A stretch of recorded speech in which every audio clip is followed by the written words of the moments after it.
Welcome to Front Office Pros. The 2023 season is behind us, but Joe and I are here for some accountability. We're going to be talking about 6 things we got right and what we got wrong in the 2023 season. These are lessons that we're learning that we hope to share with you as well. Hike! Joe, what was your first lesson from the 2023 season? Yeah, my first lesson that I learned this past season, Steve, was just, in the off season, feel like I had some good inclinations and I didn't really stick to my guns or, stick to my process of thinking once it became draft time. And one of the regrets was, Christian McCaffrey. I said that he was my number one, my guy. Said I'd take him number one pick in the snake draft.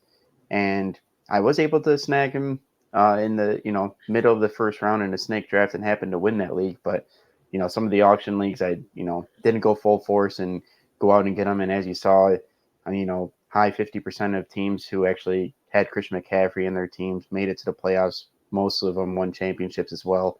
So that's definitely a regret I had. Yeah, if anything, I'd say you were gun shy as far as your different analogies there when it came to that, because you called it right. I pushed back on you because I thought McCaffrey wouldn't stay healthy throughout the season. Or there was, remember, at the beginning of the season, there was those that you got to, some stuff you got to hear, some stuff you just got to just dismiss it. But you heard Kyle Shanahan talk about we're going to limit his carries. We want to make sure he's healthy. You remember this? A couple months ago, they were talking about how they were going to limit his workload. So I heard that, and I was like, whoa, okay, nope, I don't want him. But you were like, oh, don't worry about that. That's just coach speak. Move on. And it wasn't a thing that you just didn't want him. It's just that the price just got too rich. Yeah, right. It definitely wasn't a case of not wanting him for sure. And then, just with another guy I didn't end up getting in some places either, but, Tua was another guy that I had my eyes on. I really wasn't concerned about some concussions and his ability to stay healthy the whole season. Turned out to be right, but I didn't. I've chose other quarterbacks over him in some leagues, even though I could have got him at a cheap price. But for whatever reason, I think even though I said I wasn't concerned, when it came to it, it was like the concern of, man, what if he does get the concussions, or, what if he's just not the same? Yeah, so my first lesson for the 2023 season is that volume is a strong indicator, but it's not everything. What do I mean by that? If you've listened to any of our videos or podcasts, you'll know that I'm a big volume guy. I always talk about, volume is king. And I do think that volume is important, but I think I realize I stacked the deck too much to the volume side. For example, I was really low on Breece Hall, especially him coming, back from an ACL injury. That made me very nervous. I know you've always liked him. He was very explosive. And then you had guys like Travis Etienne as well. They drafted Tanks Bigsby, I believe, in the 3rd round in this last draft. And so I was worried that was going to eat into his carry load. And so I didn't like either one of them. As a result, I faded both of them. And obviously, if I would have had either one of them, I would have done pretty well. Where it did pan out for me was I was a big Rachaad White supporter. I thought that he was going to do really well. I thought his volume was going to be immense. And it panned out. You had guys like Akers and Cam Akers, and you had Tony Pollard, who had perceived volume and that they were, Cam Akers is an explosive. Tony Pollard was. Those were guys that I was like, I don't want them. So because of that, the volume, the way I was viewing things, it did help me in some ways, but it hurt me a lot in other ways. So I'm just trying to reorient a little bit from this past season. I'm still going to take volume into account, but I have to take into account the explosiveness of a player. And not that I didn't before, but I really was stacking the deck towards volume. I feel like it's mainly at the running back position where you had that stipulation because, you like a guy like George Pickens, who is that ceiling play, and he is that explosive guy, and he's not your volume guy like a Deontay Johnson, who you don't like. So for whatever reason, this seems to be that running back position you put more of that emphasis on. But I think, to your point, you have to have a good mix. You have to have, your volume guys nice to have to provide you that floor, but then there's guys just like, Breece Hall that have that ability and can win you the weeks. And ultimately, he probably won championships for people the second half of the season that he had. I wish I had gone after him more, but I was more concerned not because he was a ceiling guy, but because he was 1 year removed off, coming back from the ACL. And typically, the stats would tell you that it's the second year after the big injury like that you can really expect the player to return to the same output. So, Joe, what was your second lesson from the 2023 season? Yeah, second lesson that I learned was, putting too much emphasis on and expecting the second year, wide receiver breakouts. In a lot of leagues, I went hard after Garrett Wilson, Chris Olave. Did get a guy like Christian Watson in some leagues, which he had his moments, but injuries happened, which has plagued him in his rookie season as well. Even though he's just showing the flash there, but Garrett Wilson could have been different with Aaron Rodgers, but Chris Olave, he did not break out like I was expecting. He definitely was a disappointment for sure. Well, I don't think you were a big fan of the likes of Drake London or Jameson Williams, but those are some other ones that were second-year wideouts. You also had George Pickens, who you've never really been that much of a fan of. So there were some you liked, but that was a lot of the justification as to why you felt they were guys to target because of the history behind the second year. Yeah, well, and I'm looking at, like you take those guys, you could have got them in second and the third round, probably, back to back Wilson and Olave, and those are the guys I was potentially, keen on. But, at the same time, probably in the second round, you took, a guy like Olave or Garrett Wilson over, Keenan Allen that you probably could have got, the old reliable guy that before he had his, before the quarterback issues and everything and his own injuries, he was an absolute stud. So. Yeah, I mean, Garrett Wilson was my guy for me. I think it definitely would have been different had Aaron Rodgers been the quarterback, but that's just what happens. I mean, no one could have seen that coming. No, I mean, nobody expected Rodgers to play 4 snaps. I mean, that was crazy. So my second lesson for the 2023 season is to don't automatically fade a player just due to a bad quarterback situation. I felt that Mike Evans, Devontae Adams, even a guy like Michael Pittman, I thought Anthony Richardson was going to play all year. But as a result, especially Devontae Adams and Mike Evans, I didn't believe in Jimmy Garoppolo, and Baker Mayfield I thought was horrible. So as a result, I put those guys way down on my list.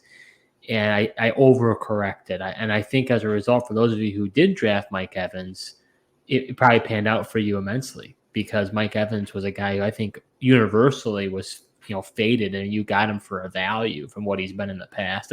I think the other thing is you got to just be careful of your biases. For me, I had Evans in the past. He was very up and down. It was very frustrating. So on top of all that, I was like, I don't want him with Baker Mayfield. And so I think I can't be so quick to just write someone off just because of a bad quarterback situation. Yeah, I think at the end of the day, there's just some guys that are just truly quarterback proof, and you got to just believe in their talent, and it's going to shine through no matter what. And we've kind of seen that, even with, Joe Burrow going down and Kirk Cousins, we've seen wide receivers prevail. I mean, Jamar Chase was still okay with Jake Browning had his fair share of games. Justin Jefferson, no matter if it was Nick Mullins or whoever else played quarterback for that quarterback carousel team in Minnesota, the big plays were still there, and he was able to produce for fantasy. So, yeah, I think, Mike Evans especially, I was a victim of that as well, just not believing in Baker. Thought we had seen it when he couldn't even get it to Odell Beckham, in Cleveland when he had a big receiver like that and couldn't do it. So, but at the same time, Mike Evans is just a consistent guy, and he's had the record of, straight 1,000-yard games. And I guess you just got to believe in him. And no matter who the quarterback's going to be, they're going to find to get it to him, and he's going to make plays. Well, the funny part is, too, I remember way back when we did our quarterback rank, you had Baker up high, and I'm like, Joe, how could you possibly have Baker rank up so high when you've got Mike Evans and Godwin that has top 25 receivers? And you're like, I don't know. So you actually rated Baker higher than most, from what I saw. But we didn't think it would translate, and it did. Yeah. I mean, obviously, I thought it would translate like the dump off passes, like ended up happening, but thought he might spread it around more. But he really just found Mike Evans to be the number one guy and was able to get it to him down the field. So, Joe, what was your third lesson for the 2023 season?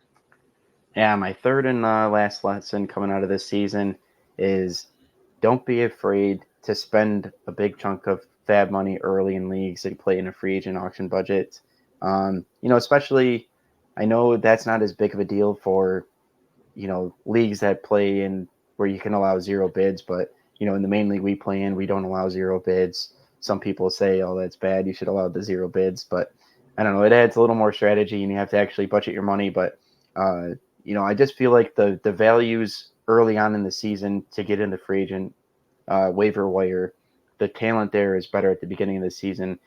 Come the end of the season, you don't really need as much money. There's not as many guys out there that are interesting to add at that point.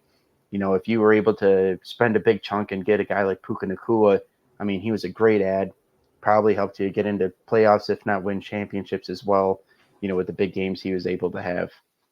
Or even a guy like Devon Achane. I spent a lot of fab on him when he was out there to be able to get him. Yeah, I mean, yeah, even guys like Kyron Williams, I didn't go after him, but it's definitely one of those things. You're right. Don't be afraid to spend that fab early. Yeah, it's definitely. I mean, I was able to get Puka, but just I know a lot of times I'm always about I don't want to run out of money and be out of money for the playoffs or when I need it. But at the same time, it's like you can have all this money come playoff time or whatever, but it's still not the players you're going to add aren't going to help you win when you could have spent, that money that you're holding on to later and not get a guy that's going to help you get to the playoffs. Yeah, kudos to you though. I mean, because I think you did that right this year. I see you were pretty aggressive, with Puka. So I mean, that was well done by you. Yeah, thank you. So my third lesson from the 2023 season, and this is something I felt like I did right, is don't fall into the trap of listening to consensus takes. And I want to specifically call out that people said do not draft the rookie tight end. No rookie tight end has ever done good. And I've heard many people say that to me. But at the end of the day, you included, although, I thought Dalton Kincaid was going to be the top one. Sam Laporta ended up being the tight end 1. But Dalton Kincaid still finished as a tight end 10. So he still was considered a tight end 1, in that grouping. And so for me, it's one of those things where people were so adamant that they were not going to do well because no rookie tight end has ever done it. And I get that, but we have to understand that every year we go on to the NFL, records are made to be broken. And this was a historic tight end class as far as the value. And as a result, we saw it translate. So to me, I would just say, be careful. Just check. Just don't automatically just take whatever the consensus is telling you. Take a step back and think about it, because I think that's an example where you could have benefited greatly if you did target a guy like Sam Laporta, who was probably very late in your drafts because people were so scared because he was a rookie tight end. Yeah, that makes a lot of sense. I always am fading in the rookie tight ends, even though I told you I like Sam Laporta the best out of the tight end class. Obviously, you were big on the Kincaid. But yeah, had I just listened to things that I'm saying and grabbed him late, I would have greatly benefited from that. But just under that scenario of the rookie tight ends just don't pan out. They need at least a year under their belt. Yeah, that definitely is something that I will take into consideration as well going forward. So those were some lessons that Joe and I learned from the 2023 season. We shared 6 total lessons. We hope that was helpful. We try to review it back ourselves, look back at our process so we can be better the next year. Although the regular season is over, Joe and I are just beginning. We're going to be going through content through the rest of the offseason. We're going to be talking Dynasty. We're going to be talking Combine, Draft, free agency, you name it. We're not stopping it. We're going to keep going. So if you enjoy fantasy football content, make sure you stay plugged in with us. Go ahead and make sure to subscribe to the channel. Hit that notification bell. We're going to try to do videos every week. We usually do around 3 videos a week. Thank you so much for watching, and until next time.